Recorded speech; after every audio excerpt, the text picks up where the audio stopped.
Let's talk about step one. Simply slip on some protective clothing. And when I'm talking about protective clothing, I'm not talking about light colors.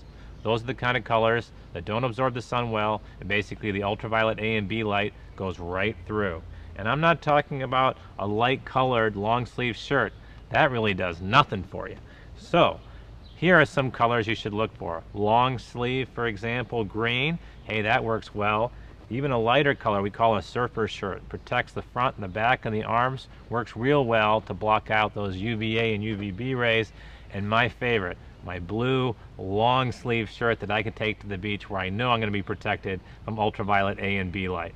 Let's talk about step two. Slip on some 30 plus broad spectrum sunscreen. What the heck does that mean? Well, first of all, you can go any place on the internet or pick up any book and they're all going to tell you the same boring thing.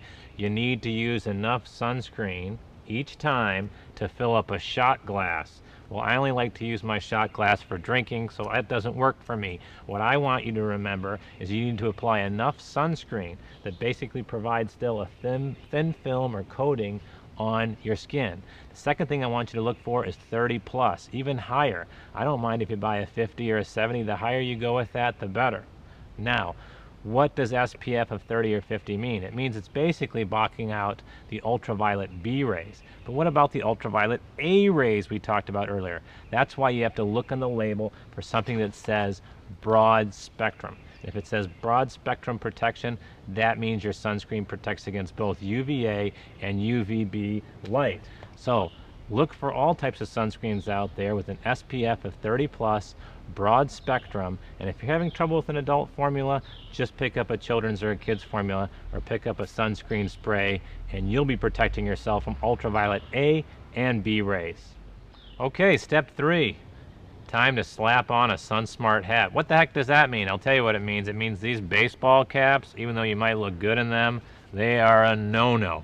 Why are they a no-no? Because they expose your ears and the back and the front of your neck, common places for skin cancer to show up. Then you got your semi-bucket hats. Well, they go over and they might look nice at a tennis match, but the bottom line is you still get some ear exposure and some neck exposure. Not a good idea.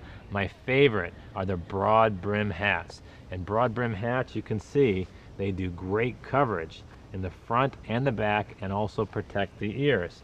One of my favorites was one that I got from Australia. It was a gift. You can tell these people like me a lot. They gave me this one, a nice broad brim hat protecting my ears and the front and back of my neck.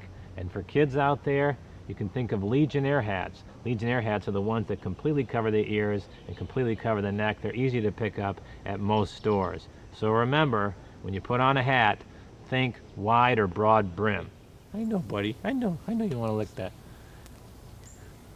So before I leave you today from the Moyad household, let me remind you that even dogs have sun care. They even have sunscreen for dogs now and protective clothing. But remember, when it comes to your glasses and your sunscreen and your hats, look for something that protects you from ultraviolet and ultraviolet B rays.